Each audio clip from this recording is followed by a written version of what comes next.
Oi gente, tudo bem com vocês? Eu sou a Letícia Lee e tô começando mais um vídeo aqui no canal Crimes Verdadeiros.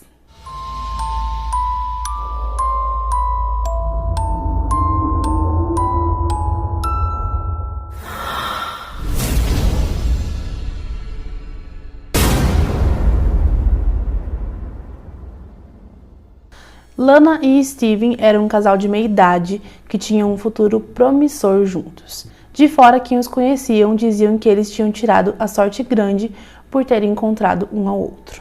A Lana nasceu em Oklahoma e, segundo os seus familiares e amigos, ela sempre foi mais reservada, mais quietinha, mais na dela, mais introvertida mesmo. Não se tem muitas informações sobre ela na sua infância e adolescência, mas o que se sabe é que depois que se tornou adulta, ela se tornou enfermeira e depois de se formar enfermeira, ela foi morar na Carolina do Norte. Em 1990, ela se casou com um militar chamado Robert, com quem ela teve 2 filhos. O casamento durou 20 anos, mas segundo postagens nas redes sociais da própria Lana, o casamento teria terminado por causa de supostas traições. A Lana se divorciou aos 44 anos e logo após o divórcio, ela começou a fazer uso das redes sociais com mais frequência, inclusive uma rede social para namoro mesmo, para encontrar alguma pessoa nova ali para ela ter um possível relacionamento. E foi nessa rede social que ela conheceu um homem chamado Steven Clayton, que em 2010, na época, tinha 53 anos de idade. O Steven cresceu na Flórida, ele não tinha filhos, embora já tivesse sido casado outras vezes, e ele havia acabado de se mudar para Carolina do Norte para ter mais qualidade de vida, segundo os seus amigos e os seus familiares. O Steven nasceu em 1954, ele era filho de mãe solteira e ele passou a ter uma figura paterna somente aos 4 anos de idade, quando sua mãe se casou com o seu padrasto, o qual adotou ele como filho e ele também pegou do seu padrasto o seu sobrenome, Clayton. Steven tinha ainda mais 4 irmãos. A família era de origem bem humilde, mas desde cedo o Steven trabalhava como ajudante de obra e matérias relatam também que ele trabalhava limpando vários consultórios para ajudar na renda da família. Foi assim, segundo as matérias, que ele pagou a faculdade dele, trabalhando duro em qualquer oportunidade que aparecesse. O Steven se formou em finanças e se especializou em contabilidade.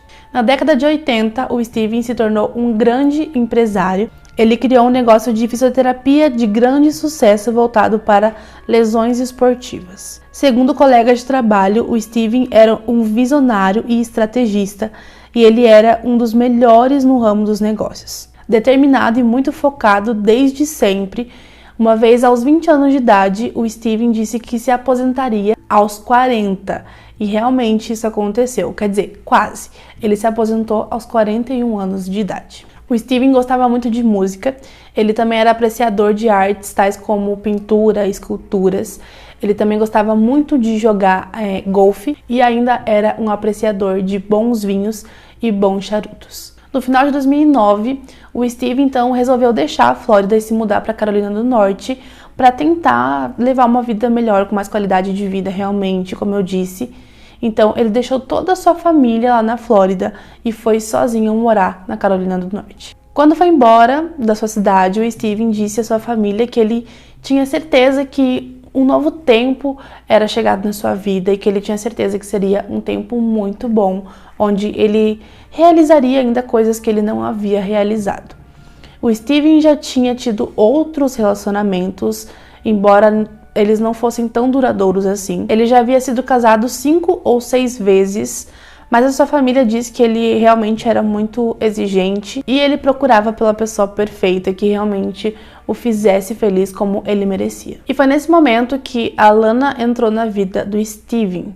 Ela o conquistou, através ali de uma rede social, com a sua delicadeza, com a sua calmaria e, segundo o próprio Steven, com o seu jeito serena de ser. A família do Steven diz que a Lana e o Steven eram completamente opostos, se tratando de personalidade, mas que eles realmente nunca tinham visto o Steven tão feliz quanto ele estava com a Lana. Devido à certeza que o Steven tinha de que a Lana era a pessoa certa para ele, eles rapidamente se casaram em 13 de novembro de 2013. 2 anos após o casamento, O casal foi morar em uma linda e grande casa às margens do rio Willy, num gigantesco terreno de 2 hectares que ele havia passado 10 anos reformando. Algumas matérias se referem a essa casa como uma luxuosa mansão que foi avaliada na época em $1 milhão. A casa do casal ficava perto da casa de um dos filhos da Lana, e embora só morasse os dois ali, a casa deles vivia lotado de familiares e amigos em pequenas reuniões, porque eles gostavam de ter a casa cheia das pessoas que eles amavam. A Lana tinha 2 netas gêmeas e elas tinham o Steven como um vô realmente. Steven, por sua vez, também adorava crianças, inclusive existem vídeos dele brincando com as meninas, ele era super divertido, super brincalhão com elas, e ele realmente adotou as meninas como netas. Para completar de vez a família, o casal adotou 2 cães. Então, durante 5 anos, a vida do casal era vista como perfeita por todo mundo, por todos os familiares e amigos que os rodeavam. Até que em 20 de junho de 2018, o Steven estava jogando golfe com um amigo e ele se sentiu mal. Ele disse que teve algumas tonturas, a visão dele ficou escurecida. Ele disse também que sentiu um mal-estar muito estranho que ele nunca havia sentido. Então ele parou a partida de golfe e foi para casa. Ele relatou o que ele havia sentido para a esposa. Lana, embora fosse enfermeira, ela não exercia mais a profissão. Ela era somente do lar naquele momento, de fato. E como não havia acontecido nada de grave, ele não havia desmaiado nem nada do tipo, ela disse que ele devia descansar um pouco, se deitar, descansar um pouco, e que quando acordasse, ele com certeza estaria muito melhor. Foi o que realmente o Steven fez. Ele se deitou, dormiu, e quando ele acordou já haviam se passado 36 horas. Ele ficou confuso quando ele acordou, porque ele nunca havia dormido tanto tempo assim. Mas como ele estava melhor, estava se sentindo melhor, ele achou que um fato isolado tivesse acontecido e seguiu a sua vida. Certo dia, numa conversa com a sua irmã Rosie, ele contou o que havia acontecido, que ele havia passado mal e que ele havia dormido por tantas horas seguidas. A Rosie ficou preocupada e pediu para falar com a cunhada. Então ela questionou sobre o que havia acontecido, perguntou como o Steven realmente estava, se ele tinha ido ao médico. Mas Lana disse à cunhada que não era necessário, porque ele estava bem, estava muito melhor, e que ela estava cuidando dele, então não precisava se preocupar. Aparentemente, o Steven realmente estava melhor, tanto que no feriado de 4 de julho, eles deram um almoço na casa deles, uma festa, por assim dizer, onde eles convidaram todo mundo, familiares, amigos, como eles sempre faziam, e todo mundo que estava lá disse que o Steven parecia bem. Em nenhum momento ele demonstrou estar com a saúde debilitada, nem nada do tipo. As pessoas também disseram que o casal parecia estar muito bem, como sempre estiveram. Eles não demonstraram nenhum tipo de clima ruim, nem nada do tipo. Então estava tudo normal, de acordo como sempre esteve. Após essa festa, ninguém da família conseguiu mais contato com o Steven no celular dele. Então a Rose, irmã do Steven, ficou preocupada e ligou para a cunhada, para Lana. E ela questionou por que ela não conseguia falar com o irmão, porque o celular só dava desligado. E a Lana disse que ele havia perdido o celular, mas que eles ainda não haviam comprado outro. Então assim que eles comprassem, ela poderia ligar no novo número do Steven. A Rose disse que tudo bem, então ela pediu para conversar com o Steven, mas a Lana disse que ele estava dormindo naquele momento, então ele não poderia falar. A Rose achou estranho porque era um dia de semana, um dia durante o dia, de tarde, então não era comum o Steven dormir naquele horário.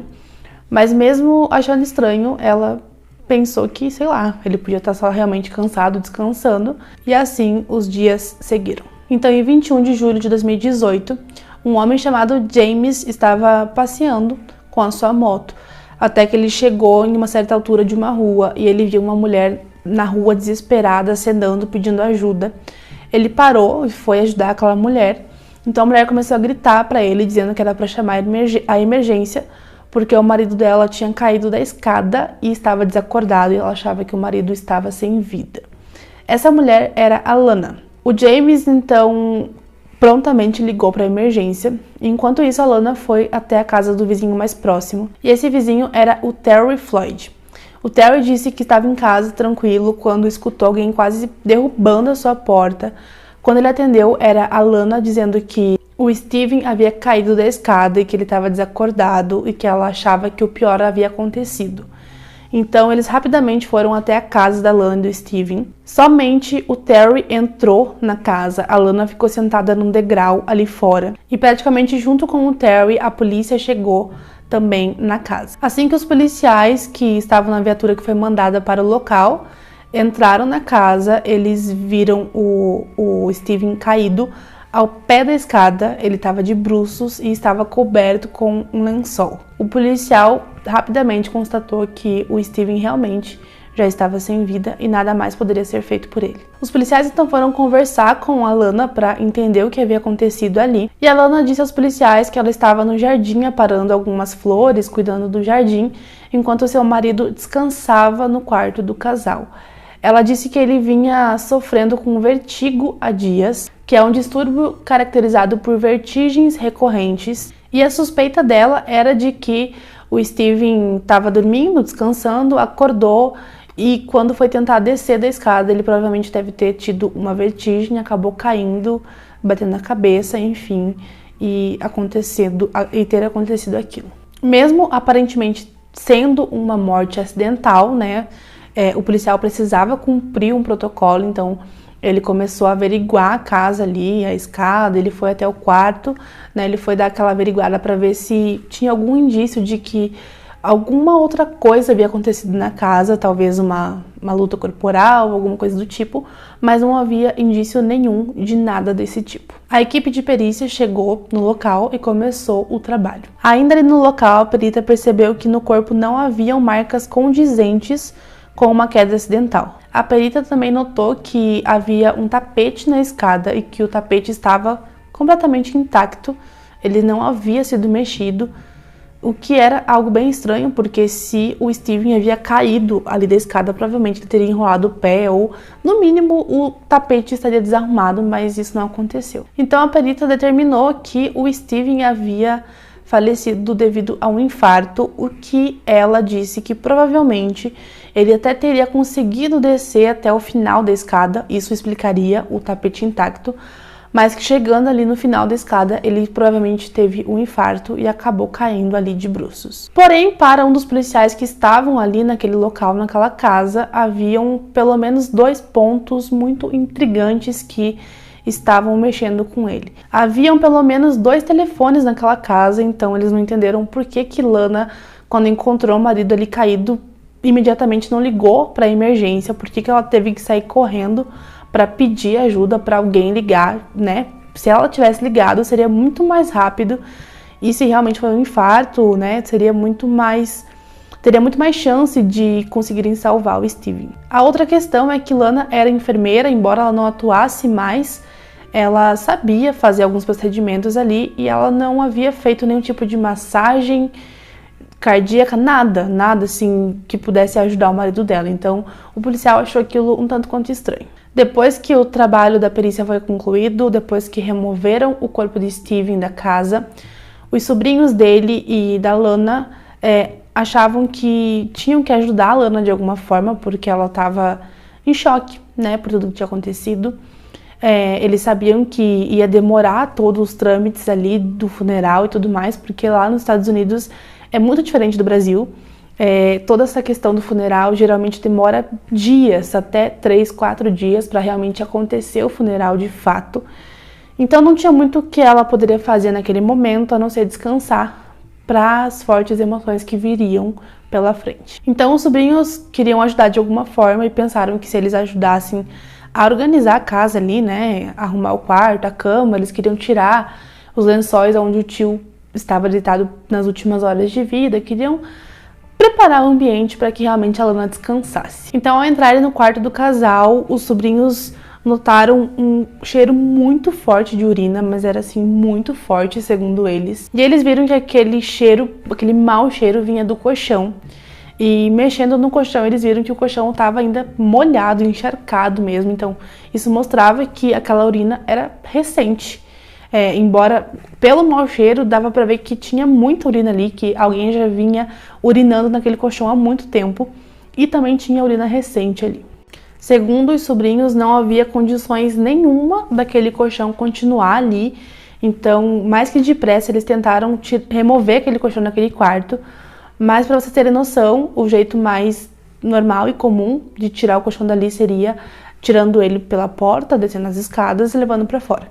Mas aquele colchão estava tão pesado de estar encharcado de urina que eles não conseguiam aguentar aquele peso, então eles resolveram jogar o colchão pela janela. Os sobrinhos sabiam que a Lana estava em choque, né, pela morte do marido, por tudo que estava acontecendo, então eles resolveram não fazer muitas perguntas, nem questionar ela em relação a tudo aquilo que parecia muito estranho, pelo menos naquelas primeiras horas, né, em que tudo havia acontecido. Então eles sugeriram que ela dormisse num dos quartos de hóspedes da casa e que em breve ela comprasse outro colchão, e eles acabaram indo embora. No caminho para casa, os sobrinhos conversaram entre si e eles concordaram que aquilo era muito estranho, porque o Steven, ele era um homem completamente organizado, ele era quase que obcecado por limpeza, então não fazia sentido nenhum ele viver em sã consciência num colchão daquele, num quarto daquele, com um mau cheiro, sabe? Não fazia sentido para eles. No dia seguinte, a Rose, irmã de Steven, ligou para a cunhada para resolver ali alguns trâmites do funeral. E ela lembrou a Lana sobre a vontade do Steven, que era ser enterrado na Flórida juntamente com o corpo do seu pai. E Rose sabia que, além de essa ser a vontade do Steven, isso ainda estava registrado em testamento. Só que a Lana disse para Rose que não, que Steven não tinha um testamento. Porém, o Steven já havia comentado com a Rose e também com os sobrinhos várias vezes sobre esse testamento. Inclusive, um de seus sobrinhos, o Chris, era testemunha dele.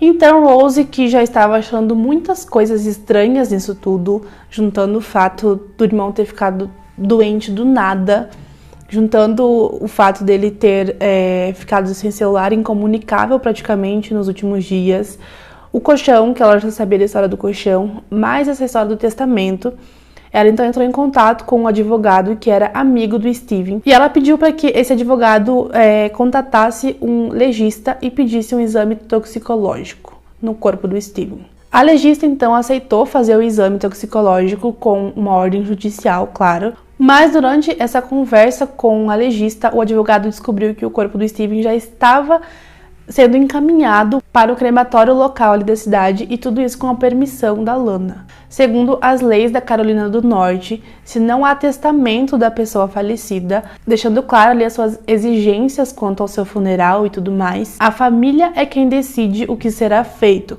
No caso de uma pessoa que é casada, o cônjuge é quem decide o que será feito. Então, por lei, a Lana é quem decidia o que aconteceria com o corpo do seu marido. Porém, como havia essa ordem judicial que o advogado conseguiu muito rápido, o corpo do Steven acabou mudando de rota e foi levado então para ser feito alguns exames. 24 horas após o primeiro contato do advogado com a legista, já dizendo que tinha a ordem judicial em mãos, o resultado do exame toxicológico feito em Steven chegou e, para surpresa de todo mundo, o resultado do exame revelou que havia uma altíssima dose de uma substância que era encontrada em colírios. A legista então mudou a causa da morte do Steven de infarto para envenenamento. Em 4 de agosto de 2018, a Lana recebeu os familiares e os amigos numa espécie de memorial para o Steven. Segundo as pessoas que estavam lá, a Lana até fez um discurso bonito em relação ao Steven e a vida que eles tinham,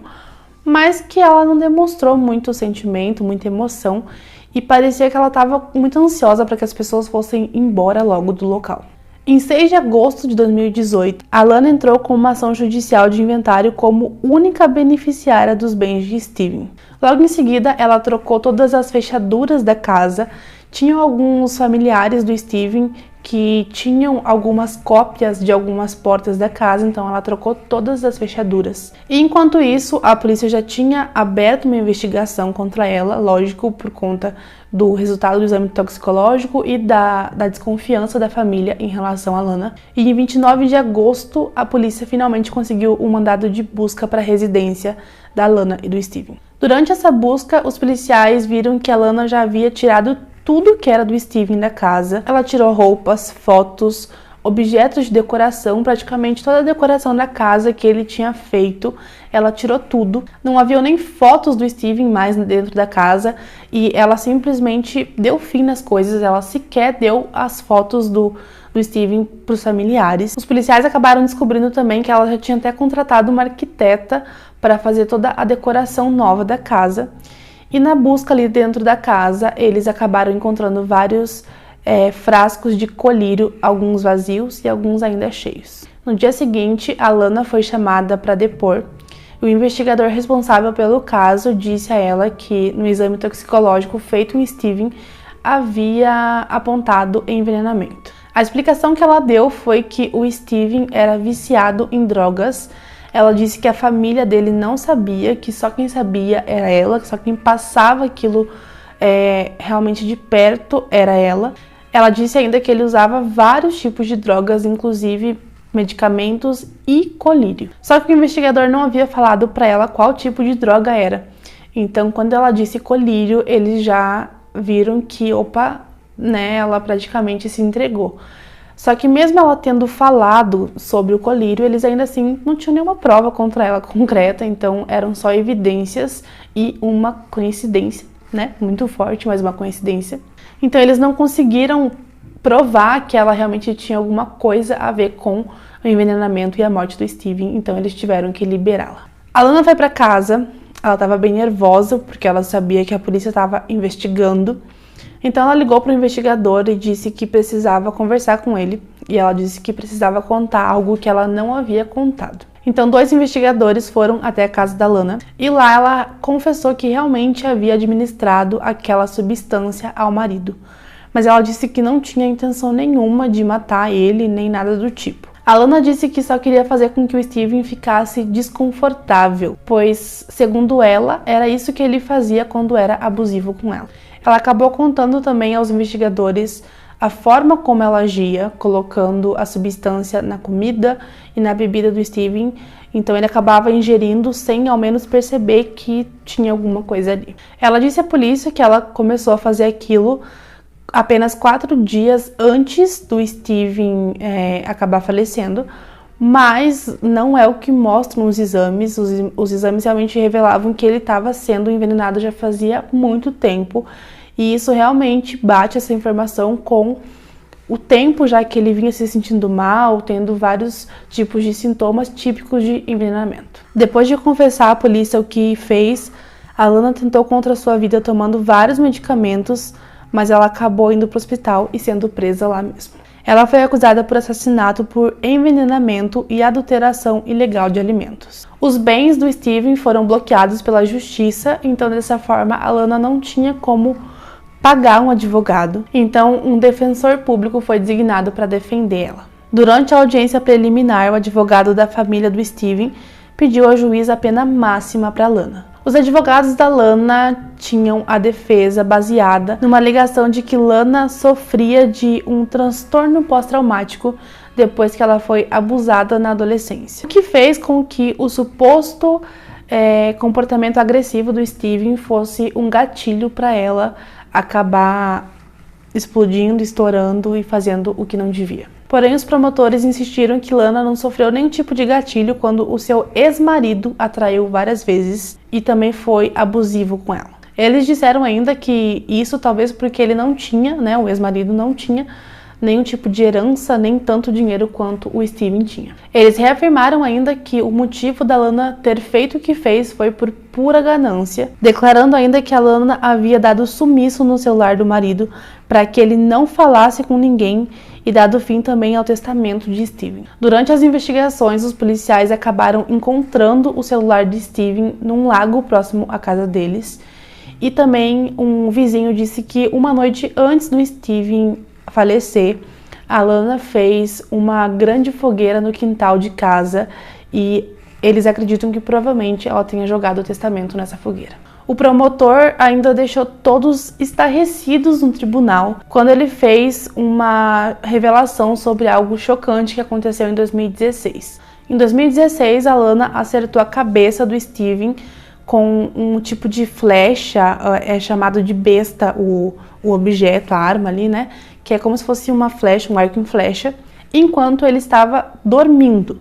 Na época, o fato foi tratado como um incidente. A Lana disse que ela estava manuseando ali aquele objeto por curiosidade, ela queria ver como funcionava e acabou disparando sem querer exatamente na direção do Steven. Ele estava dormindo e acabou acertando de raspão a cabeça dele. O incidente não entrou no processo como tentativa de homicídio, porque na época o próprio Steven declarou que havia realmente sido um acidente. Inicialmente, Lana enfrentou uma acusação de assassinato em primeiro grau, mas essa acusação foi retirada como parte de um acordo judicial. Lana Clayton, de 53 anos, foi sentenciada a 25 anos de reclusão, sem direito à liberdade condicional. E esse foi o caso de hoje, pessoal. Um caso que, cara, é surreal pensar que o casal tinha tudo para ter uma vida boa, um futuro promissor. Um casal que, segundo as pessoas, aos olhos de todo mundo, era um casal perfeito, mas que tudo acabou por conta de ganância. Comenta aqui embaixo o que vocês acharam desse caso, se vocês já conheciam. Se vocês sabem de algum detalhe que eu deixei passar, pode comentar aqui também, tá bom? Porque enriquece mais ainda o conteúdo. Se inscreve no canal se você não for inscrito, ativa o sininho para não perder os próximos vídeos. Deixa o like também, porque me ajuda bastante a divulgar o vídeo, ainda mais agora que eu tô voltando, né? Então até pegar um engajamento legal aí vai demorar um pouco. Aproveita e divulga o canal também, compartilha com as pessoas que vocês sabem que gostam desse tipo de conteúdo, tá bom? Me segue no Instagram também, tá bom? Pra acompanhar mais sobre mim, Letícia Lee Oficial, vou deixar aqui embaixo pra vocês. Me acompanhe no meu outro canal também, que é o meu canal pessoal, é Letícia Lee. Vou deixar aqui embaixo no box de informações o link direto pra vocês. E é isso, pessoal, nós nos vemos no próximo vídeo. Até lá e tchau!